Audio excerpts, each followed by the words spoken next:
Forrest Commons, an interlocking community forest, aims to create an interlaced and sustainable co-living urban city that provides a home for a displaced aging population and decayed city through systematic architecture. At the beginning of the project, we used various Mars landscapes as our test site for our agent drivers. These Mars landscapes created interesting topographical patterns and terrains due to the various and unique heights, valleys, peaks, and landscape formations. Then applying our multi-agent systems that would navigate and adapt to the landscapes based upon several factors and inputs, creating a unique generation of fields to build off. From there we then created an array of voxel formations that would build upon our agent fields we created. Analyzing the nature of the voxels, we discovered various and distinct architectural formations and tectonics that would adapt to the landscape. We started to also test the voxel resolution by changing the sizes of the individual voxels, seeing what sizes worked best. We wanted to choose a balanced size that is large enough to be able to create scale structures, but not too large that we begin to lose resolution and the landscape underneath. We continued to then further subdivide and terraform the voxel fields to create unique forms that would interconnect and weave with the composition of the voxel, aiming to create a rupture or disruption and change in resolution of tectonics. Our more effective iterations contained elements of erosion, vortexing, ruptures, and interlocking.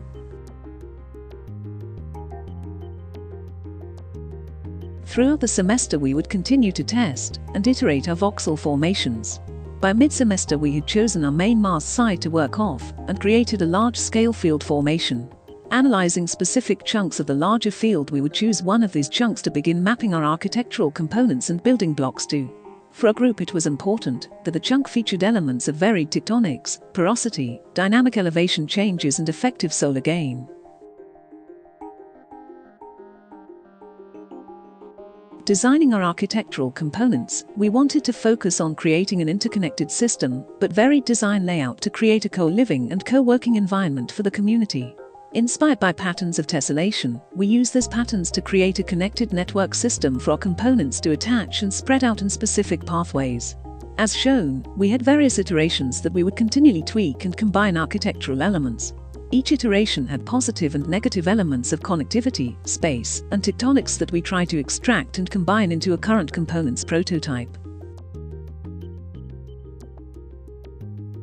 For our mid-semester components, we created a combination of 3 groups that would be assigned to specific zones. Each component had a specific purpose, with the larger components utilized for shared community space, the smaller components for co-living environments, and the final components acting as open pathway connection, landscaping, and circulation around the site.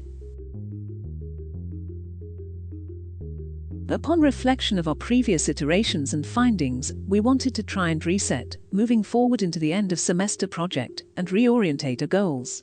To do this, we needed to analyze all aspects of our current design and focus on what worked and what didn't. In terms of the former, we found that we were able to create unique and varied structures that had interesting points of connection. The logic and movement were clear, and overall, we were able to create recognizable character of architectural sequences that have unique and varied moments throughout. However, there was still a lot of elements that we needed to dive deeper and improve upon, such as our poor connection to nature and implementation of landscaping space, overly complicated components, and lack of an effective system, to name a few.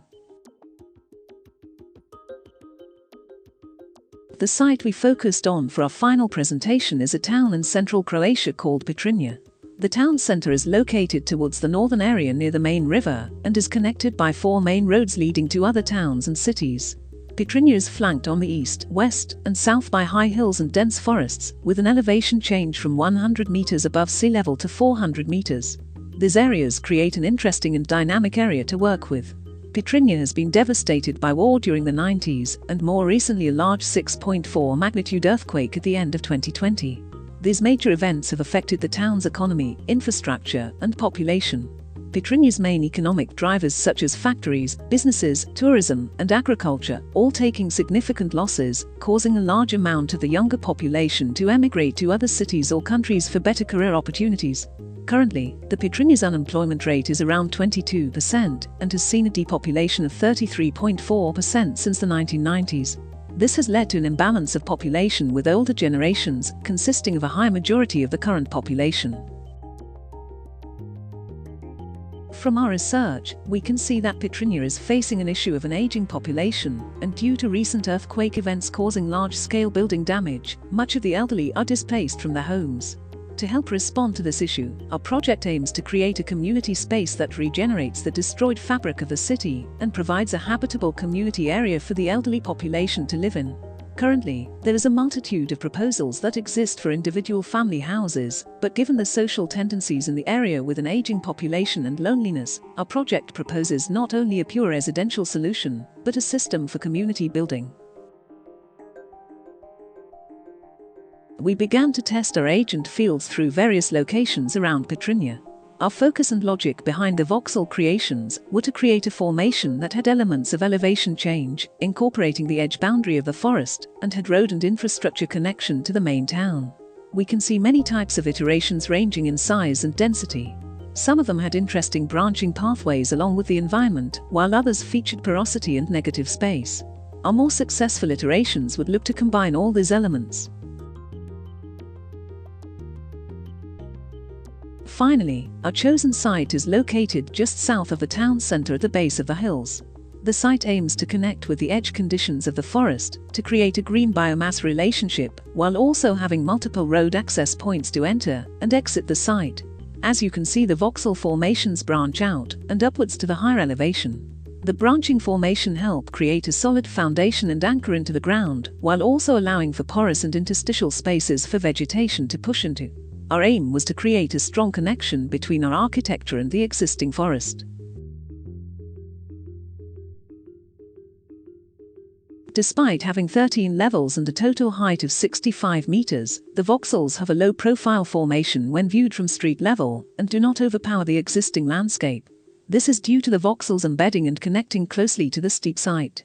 Furthermore, the range of levels of voxels creates multiple terracing pathways from the top to bottom, allowing for a greater range of views throughout.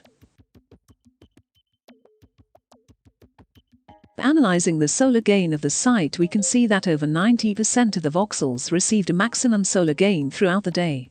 This is due to the low-rise nature of the voxel formations. Spreading the voxels out equally through the landscape instead of stacking one on top of the other, causing less of the voxels to be covered and shaded.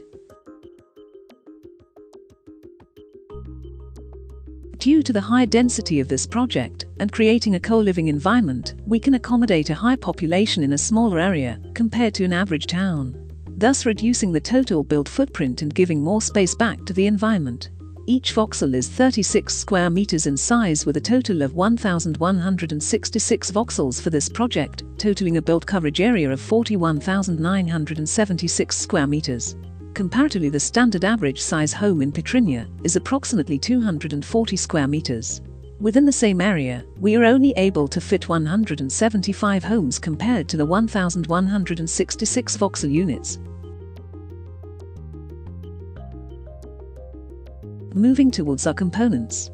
We were inspired by Japanese and Chinese timber interlocking joints. We wanted to create a set of modular components that would be able to interconnect and be earthquake resistant. By creating various connection joints, the individual blocks could connect in multiple angles and then continuously multiply, creating a strongly interconnected system that is able to flex and withstand an earthquake. Furthermore, the use of CLT timber for the components helps create a sustainable but also flexible construction method. Each component block is 3 meters high and 6 by 6 meters in length and width.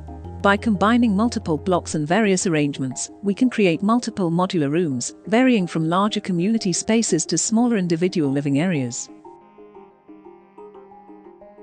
As shown, each component block has a unique connection logic, with certain faces of each individual block connected to another block's specific face. This allows for precise connection points, but also a degree of randomness and uniqueness in each cluster of connections. giving us the opportunity to create a coherent but varied architectural language. Analyzing our mappings, we can see various interesting elements forming. Porosity and in-between spaces can be seen through the facades. Random formation of the components provides various cantilevers in certain areas, creating dynamic shaded areas and walkways for the occupants to use. Cracks also begin to form in between the components, limiting the extent of large flat planes. By having more discontinuous tectonics, the components are allowed to move and flex a bit more during an earthquake scenario.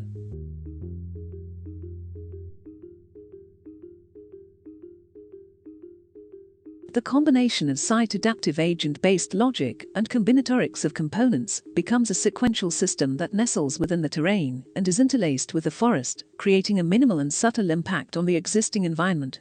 These interlocked systems allow for an architecture that features a varying shift in scale, from large to small rooms and open spaces.